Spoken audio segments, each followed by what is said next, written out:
आइए ले चलते हैं देश प्रदेश से जुड़ी हुई तमाम बड़ी खबरों की ओर। राजनीति में रहूं या न रहूं, लेकिन समाज सेवा निरंतर जारी रहेगी। उक्त बातें भारतीय सहारा से बातचीत के दौरान समाज सेवी व बसपा से टिकट कटने वाले दिनेश चंद्र यादव ने कहा। उन्होंने कहा कि बसपा सुप्रीमो बहन मायावती जी के आश्वासन के बाद ही मैं मुगराबाद शाहपुर विधानसभा क्षेत्र से चुनाव लड़ने की तैयारी कर रहा था और महीनों से क्षेत्र में डोर टू डोर संपर्क करता रहा। दिनेश चंद्र यादव ने कहा कि क्षेत्र के सभी समुदाय के लोग मेरे साथ कंधा से कंधा मिलाकर चल रहे थे।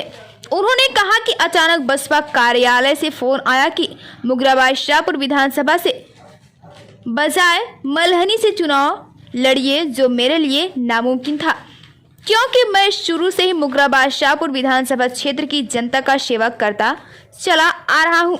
मेरी समाज सेवा में एक अलग ही पहचान बन गई है। दिनेश चंद्र यादव ने कहा कि पार्टी ने मेरी जगह दूसरे को टिकट दे दिया जो किसी दूसरे दल को छोड़कर आए हुए हैं। मेरे लिए पार्टी सर्वोपरि है। दिनेश चंद्र यादव के आवास पर अब भी समर्थकों की भीड़ जमा है। उन लोगों का कहना है कि बहन मायावती जी दिनेश चंद्र यादव को मुगराबाद शाहपुर विधानसभा से चुनाव लड़ाए। देखिए भारतीय सहारा की एक खास रिपोर्ट। नमस्कार, आप देख रहे हैं भारतीय सहारा, जन जन की बुलंद आवाज, और मैं हूं एस पांडे। अभी आपने देखा था 3 दिन के अंदर में किस तरीके से बहुजन समाज पार्टी प्रत्याशी को लेकर के घमासान मचा हुआ है। सबसे पहले दिनेश चंद्र यादव जो समाज सेवी मादरडीह के निवासी, उनको बहुजन समाज पार्टी से प्रभारी बनाया गया। हरी झंडी मिली कि आप जाइए क्षेत्र में काम करिए। उन्होंने क्षेत्र में काम किया और महीनों क्षेत्र में घूमे। समर्थक पूरा उनके साथ में थे। लेकिन अचानक, जैसा दिनेश चंद्र यादव ने बताया कि अचानक बहुजन समाज पार्टी कार्यालय से फोन आया कि आप मल्हनी जाइए। मल्हनी जाने को लेकर के बवाल मचा, समर्थक उग्र हुए, तमाम धरना प्रदर्शन की स्थिति पैदा हो गई। आइए क्या मामला पूरा है, दिनेश चंद्र यादव से बात करते हैं।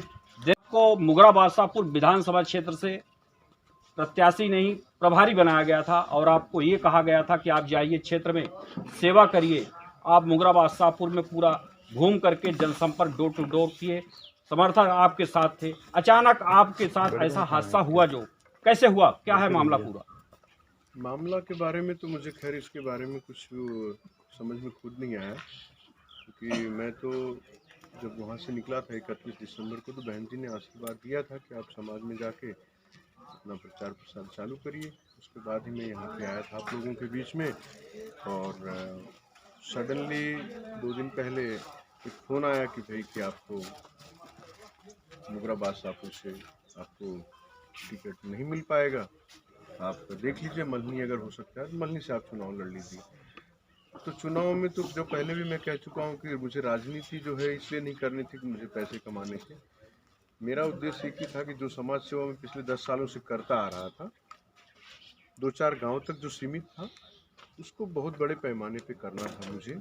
और 4-5 दिन पहले भी आप लोगों को शायद हमने मीडिया में एक रिपोर्ट भी दी थी कि जो हमारा जीत के अगर हम आते हैं तो हमारी जो वेतन भत्ता भी जो होगा वो भी हम समाज को समर्पित करेंगे। वो एक उद्देश्य था मेरा कि समाज हमारा ऊपर आए। जैसे दलित हो गया, बैकवर्ड हो गया, वो आज बहुत सारे पीछे, मतलब बहुत पिछड़ा हुआ, तो मतलब अति पिछड़ा हुआ है। ठीक है, बहुत सारी जगह रोड नहीं है, लाइट नहीं है, पानी नहीं है। ये सब चीज़ों को देख के हमको वो लगता है, इसलिए हमने वो किया था। बाकी गलती कहाँ से हुई है, टिकट क्यों कटा है, ये मुझे इसका आइडिया नहीं है। पार्टी आज जो फैसला की है उसके बारे में मुझे कोई टीका टिप्पणी नहीं करना है। उन्होंने जो कुछ किया है उन्होंने शायद सोच के किया होगा। दिनेश जी, समाज में बहुत अच्छी पकड़ आपकी रही है। आप चाहे कोरोना काल को ले लीजिए, चाहे आप छात्रवृत्ति ले लीजिए, चाहे आप कन्याओं की शादी को लेकर करके तमाम ऐसी योजनाएं जो आप अपने फंड से किया करते थे, कमी कहाँ रह गई? बहुजन समाज पार्टी शीर्ष नेतृत्व कहाँ कमी आपको देखा जो आपका टिकट यहाँ से काटा और मल्हनी के लिए कहा? देखिए, यहाँ मुझे यही चीज़ का मुझे अफसोस हो रहा है कि मतलब कि कहाँ पे कमी रह गई। लोग बहुत सारी तरह की बातें करते हैं, लेकिन जब मैं पूरे क्षेत्र में घूम रहा हूँ पिछले 40 दिनों से, तो मैं आपको जातिवाद के हिसाब से भी बता दूं तो मुझे ब्राह्मण समाज से मैं शुरू करूं तो ब्राह्मण समाज कम से कम मेरे साथ 25 से 30% अभी तक आ चुका था, जबकि चुनाव तो अभी दूर था। लेकिन लोगों ने, अगर आपको रात को लोग बुला के बैठ के बात कर रहे हैं और आपको सुबह वो कर रहे हैं तो ठंडी के टाइम पे, तो इसका मतलब है कि आपके साथ वो खुश हैं। और यादव बिरादरी में भी जो आज लोग बोलते हैं कि चाहे स्त्री होने के नाते और जात बिरादरी होने के नाते 50 से 60% यादव आज हमारे साथ खड़े थे। उनका कहना एक ही था कि आप हमारे बेटे हो, हमारे भाई हो, ठीक है, हमारी जात से हो। तो अभी जो हमारा एससी का जो हमारा वोटर है वो तो खैर यहाँ पे है ही, लेकिन हर एक जात में बिंद है, लोहार है, कुहार है, सबका इतना प्यार इसलिए बना हुआ था कि पिछले 8-10 सालों में लोगों को ये चीज़ पता था कि मैं जो समाज सेवा करता हूँ वो करने के लिए बहुत बड़ा जिगर होना चाहिए। समाज में ऐसे ही कोई वो नहीं होता, लेकिन पार्टी को मेरे अंदर कहाँ पे कमी दिखी उसके बारे में मुझे कुछ भी पता नहीं है। ये बताइए दिनेश जी, आप राजनीति में नहीं आना चाहते थे, भारतीय सहारा भी बार बार यहाँ आपकी कवरेज किया है, चाहे कोई कार्यक्रम आपका रहा हो, भारतीय सहारा ने लगातार दिखाया है और आपको तमाम लोग प्रेरित करते थे कि आप जब इतना समाज की सेवा कर रहे हैं, अपने फंड, आप अपने जेब से अपना फंड इतना पैसा आप खर्चा कर रहे हैं, आप किसी पद पर पहुँच जाए, अगर पद पर पहुँच जाते हैं पूरे विधानसभा क्षेत्र के गरीबों की सेवा करेंगे। तो ऐसा जो मामला हुआ, अब अगला कदम क्या होगा आपका? नहीं, राजनीति में खैर लेके आने में आप लोगों का बहुत बड़ा वो है, मीडिया जगत का, क्योंकि मैं जब समाज सेवा कर रहा था तो किसी को 2-4 सालों तक तो पता भी नहीं था, लेकिन जब दायरा बढ़ता गया, लोग बढ़ते गए, तो उससे आप लोगों को पता चलने लगा। तो आप लोगों ने बोला कि भाई समाज में आप किसी पद प्रतिष्ठा पे आ जाइए जिससे कि समाज में बहुत बड़े वर्ग को इसका बेनिफिट मिल सके, लाभ मिल सके। लेकिन उसी कड़ी में हमने सोचा कि चलो ठीक है, ट्राई किया जाए। तो हमने सिलेक्शन किया कि भाई आज हम बीएसपी को ही वो करें, क्योंकि बीएसपी जो है वो सब सर्व समाज के लिए जो है काम करती है, उसको ही हमने चुना और पार्टी को अच्छा हुआ। और बीएसपी में दूसरी एक चीज़ ये था कि पार्टी में पिछले 7-8 सालों से हम लोग लगे हुए थे, ऐसा नहीं था कि हम पार्टी में आज से थे। अब पार्टी को जो है क्या हमारे अंदर कमियां दिख गई वो तो हमको पता नहीं है, लेकिन आगे के लिए जो भी है समाज सेवा मेरी जारी रहेगी। ये आज की तारीख, आज का दिन, ये सब आप सब, उससे कोई फ़र्क नहीं पड़ेगा। मैं राजनीति में रहूं ना रहूं, लेकिन समाज सेवा मेरा चालू रहेगा। कहीं ऐसा तो नहीं है कि विधानसभा का चुनाव आपका काटा गया, आपको मल्हनी भेजने की तैयारी हुई, आप मल्हनी नहीं जा रहे हैं, समर्थक भी आपके चाह रहे हैं कि आप मुगरा बादशाहपुर से ही चुनाव लड़े, लेकिन ऐसा तो नहीं है कहीं कि आने वाला समय लोकसभा चुनाव के लिए आपको बहुजन समाज पार्टी टिकट देगी? नहीं, उसके लिए देखिए जो अभी समय भूगर्भ में है उसके लिए हम अभी बात करना वो नहीं समझते, क्योंकि जो कुछ अभी हुआ है ये कभी हमने कल्पना नहीं की थी। यहाँ पे इतना कॉन्फिडेंस मैं इसलिए था, मेरा कॉन्फिडेंस इतना बढ़ा हुआ था क्योंकि मुझे खुद बहन जी ने आशीर्वाद लेके भेजा था, किसी के थ्रू मैं नहीं हुआ था। सुभाष जी, बहुजन समाज पार्टी के बहुत पुराने कार्यकर्ता आप हैं, कई लोगों को आपने चुनाव लड़ाया है, आप प्रधान भी रहे हुए हैं। आप बताइए, जिस तरीके से दिनेश चंद्र यादव जी का टिकट कटा मुगरा बादशाहपुर विधानसभा क्षेत्र से और दिनेश शुक्ला का नाम आ गया, क्या कुछ कहना चाह रहे हैं आप? मान्यवर पत्रकार महोदय, मैं बहुत ज़्यादा नहीं कहना चाहता, लेकिन दिनेश यादव जी जो थे, इनके बढ़ते हुए कार्यों को देख करके पक्ष और विपक्ष से हर लोगों को ये परेशानी नज़र आई कि अगर दिनेश जी यहाँ से विधायक बने तो यहाँ के गरीब जनता और दलितों का बहुत बड़ा उत्थान होगा, इसके साथ साथ समाज को होगा। अभी दिनेश भाई ने बताया है कि मैंने राजनीति न आने के पहले, क्या इसको पूरी इलाका जानता है कि आपने जो जो कार्य किया है, आज तक यहाँ के विधायक कोई कार्य नहीं कर पाया है। जो भी कुछ पार्टी ने किया है वो दिनेश जी के साथ नहीं, वो हमारे दलित, मजलूम, गरीब सब समाज के लोगों के साथ उठाराघात किया है। मैं इस चीज़ को बता देना चाहता हूँ, दिनेश ऐसे निस्वार्थी आदमी, दिनेश ऐसे समाज सेवी आदमी आज न पैदा हुए हैं और न वो पैदा होंगे।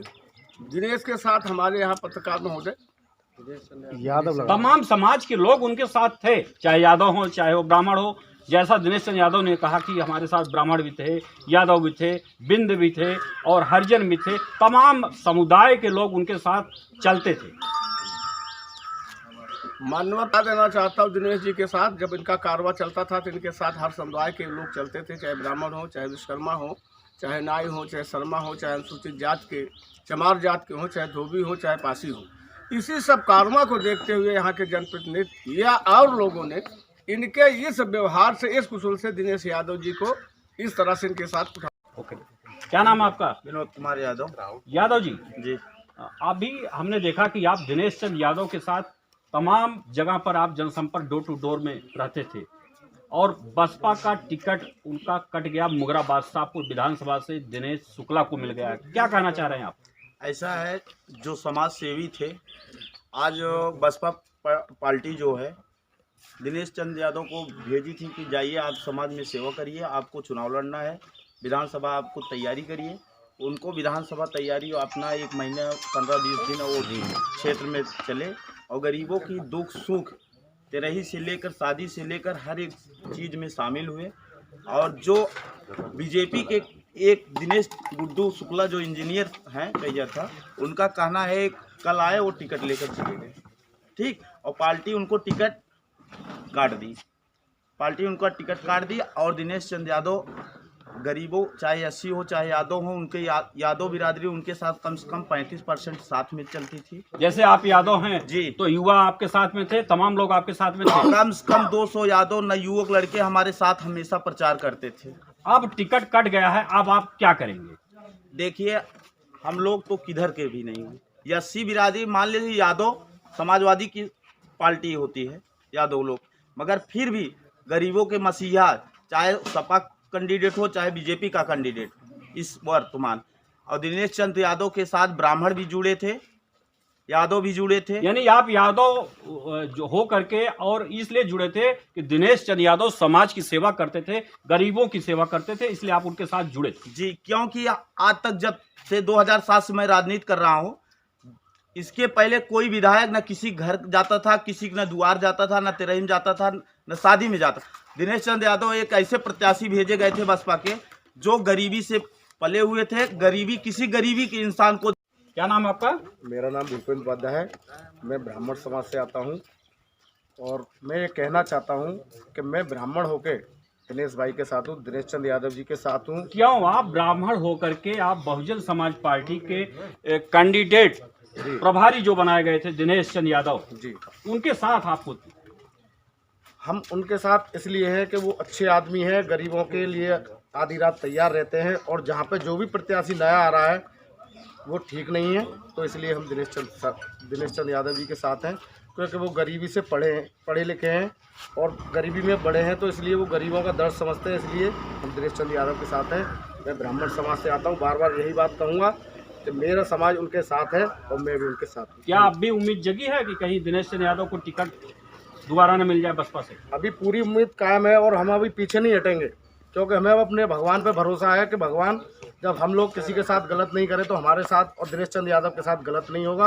ये हम पूरा भरोसा भगवान पर करके रखा है और हमें पार्टी पर भी अभी विश्वास है कि पार्टी हमारे बारे में दोबारा से सोचेगी। धन्यवाद। टिकट कट अभी गया नहीं तो हम कटा लोग जो है बहुत दुखी मन है और क्षेत्र की जनता भी बहुत निराश है। अब आगे का राय जो भैया निर्णय लेंगे दिनेश यादव जी। अभी उम्मीद जगी है क्या कि कहीं टिकट मिल न जाए दोबारा? अगर उम्मीद पूर्ण रूप से अभी हम लोगों की जगी है, अगर मुगरा विधानसभा से बड़े भाई श्री दिनेश चंद्र यादव जी को बहन जी आशीर्वाद देंगी, टिकट उनको देंगी, तो हम लोग पूरे मुगरा विधानसभा की सभी सम्मानित जनता उनको जो है लखनऊ विधानसभा पहुंचाने का काम करेगी। सर, मैं ये कहना चाहता हूँ। क्या नाम आपका? सर, मेरा नाम अजीत सिंह यादव है। मैं आपके चैनल के माध्यम से ये कहना चाहूँगा कि इस मुगरा विधानसभा क्षेत्र से श्री दिनेश चंद्र यादव जी को प्रत्याशी के रूप में घोषित किया जाए, दोबारा उनको बनाया जाए दोबारा प्रत्याशी बनाया जाए, क्योंकि आप लोगों ने काफी मेहनत किया है उनके साथ में। उनका इस क्षेत्र में पूरी तरह जीत तय है। इसलिए मैं बसपा सुप्रीमो श्रीमती मायावती से ये कहना चाहूँगा कि प्रत्याशी के रूप में श्री दिनेश चंद्र यादव जी को यहाँ से घोषित करें। धन्यवाद। अभी आपने देखा किस तरीके से दिनेश चंद्र यादव के आवास मादरडीह पर तमाम भीड़ लगी हुई है। अभी लोगों की एक उम्मीद, एक आस जगी हुई है कि कहीं ऐसा ना हो बसपा सुप्रीमो मायावती दोबारा दिनेश चंद्र यादव को टिकट के लिए मुगरा बादशाहपुर विधानसभा से बुला ले, कब घंटी बज जाए, कब मोबाइल की घंटी बज जाए और लोगों में खुशियां जग जाए। अपने सहयोगी सर्वेश तिवारी के साथ मैं एस पांडे, मुगरा बादशाहपुर, जौनपुर।